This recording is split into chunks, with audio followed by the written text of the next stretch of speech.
Alright, so I'm currently a few episodes into Cowboy Bebop, and I want to do an analysis on one of the more striking initial episodes I've seen, with Session 5, Ballad of the Fallen Angels.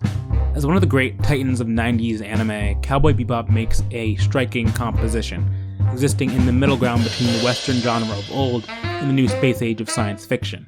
And both genres can be quiet and comfortable, measured and contemplative in their deliberate storytelling choices and character motivations. Both can be loud, conquering worlds with fast-paced action, a vessel through which the shoot first, ask questions later mentality can thrive.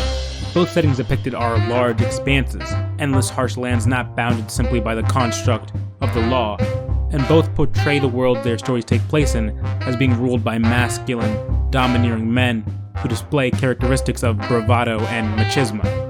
The cowboy and the space ranger are inevitably linked in both the American frontier and the final one, because both exist in worlds where no matter the inherent linguistic differences between cowboys and Indians or extraterrestrial intergalactic species and races, the universal language spoken by all is violence. Bebop is a product of these two worlds, and as a result, it maintains this identity of somehow both basking in its over-the-top exaggerated violence, but also meditating in its quiet moments of isolationism. Spike Spiegel's entire identity is crafted under the guise of traversing these two worlds. He is another representation of the smooth-talking cowboy with a sordid past, hanging onto old ideals of masculinity and showmanship as defining character traits. And I think Ballad of the Fallen Angels provides insight into this common trope paralleled in both Western and space opera, this idea of the old catching up with the new, the cost of escaping one's past. The past is an obstacle that even the most stoic and non-emotive characters must face because it inherently defines why they are so stoic and non-emotive, that being worn as an almost proverbial mask. In an attempt to escape the traumatic events of their past or the characteristics about them that once defined them, they are hardened into a new persona, someone who can march on despite the afflictions of yesterday. I think this ties into the trope of unfinished business as well. Our character is both running away from the demons of their past and reconciling with having to face them to conquer their inner turmoil. In the episode, Mao Yun Rai, head of the Red Dragon crime syndicate and former mentor to Spike, is killed by Vicious, another one of his former students, and a former partner of Spike. Spike sets out to avenge Mao's death by killing Vicious. A thing to note about Spike in this instance, and many character instances, is how his bullheaded nature compels him towards his goals.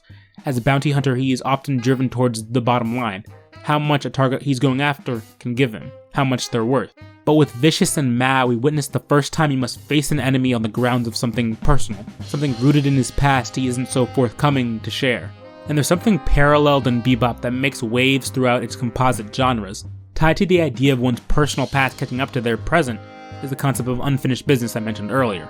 These men of violence are just as capable of holding guns as holding vendettas and grudges, and it seems they almost revel in having to close the loop, reassert themselves on a past that in one way or another haunts them. I say almost because I think there's something character defining in the idea of having to chase one's past ghosts. There's a cyclical nature that stretches from having a sordid past and constantly chasing it, because as soon as the loop is truly closed, when the hero's internal questions are finally answered, that's when they have to perform a metamorphosis, changing their central identity. When having a complicated past of unanswered questions is deeply woven into your own identity and sense of self, there's a level of true soul searching that must be done in order to reshape who you are, your true essence behind the facade. But often the cowboy or space ranger doesn't even truly understand the depth to what they are embarking on. They understand their reality, at least at first, skin deep. They operate under the guise of power struggles, wars on the grounds of masculine pride. They practice and prepare for moments when their strength, their power can be tested, situations that result in either total domination over the opponent or certain death. There is no middle ground. Spike understands this. He prepares diligently, stockpiling weapons and explosives before preparing for battle. I think there's something to the fact that he also chooses to face his enemy alone. Not only is vengeance something he must seek, but it's something so internally personal, so based on his ideals passed from the cowboys of antiquity to space cowboys, that it would be an assassination of his character, of everything he holds dear, to have any semblance of help or backup. This speaks to the sense of isolationism in the genre. The Space Ranger prides themselves on doing things alone, and Spike is no different. This desire to complete tasks solo comes from his bullheaded stubbornness. He takes pride in being a show-off, while feigning outwardly that he does it out of duty or purpose or some moral code. I talked before about how the cowboy archetype is inherently responsible for this phenomena, the sordid past, the quest to right his wrongs, the closing of an open loop. But what I also find fascinating about how isolationism echoes throughout the piece is in the landscape, the setting. The Western genre often stresses the harshness of one's circumstances. Evading desolate landscapes of deserts and mountains, arid climates devoid of water, the landscape plays a crucial role in portraying the mythic vision of the American West. But sci-fi is often different. It asks us to expand our understanding of what we deem the realm of the possible. And the harshness of one's circumstances only extend as far across the galaxy as one might reach. When said cowboy is transported generations into the future with the same sensibilities born of harsh desolation and singular threats, they have to become adaptable to the expanse, become privy to the dangers that exist in all corners of space. But the thing the two genres share, and Bebop so far seems to be a culprit of this, is that as a result of this male-controlled world and narrative, the constructed worlds treat women often as accessories rather than fully fleshed out characters. The recurring trope of the damsel in distress, specifically in this episode, speaks to that. Character choices that can be considered problematic, like the over-sexualization of Faye. I'm still early into the series, so I won't hold out hope entirely, but I find it interesting that even in a setting so advanced and fantastical, the force of domineering masculine control still rules above all. The narrative is shaped through the male lens, sometimes to the point where women included in the stories seem almost parodic. An example of how the old cowboy ideals still seem to operate the same functionally in a futuristic era. For better or for worse, it's men like Spike, so imbued by the call of duty, so fixated on old truths, old beliefs of toughness, that only they get to really play ball.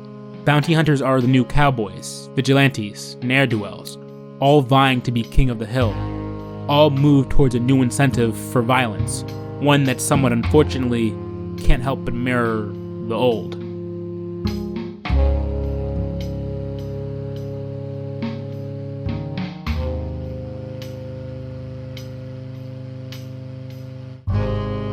Mind Theater is a solo effort produced and written by me, Aoaking Bade.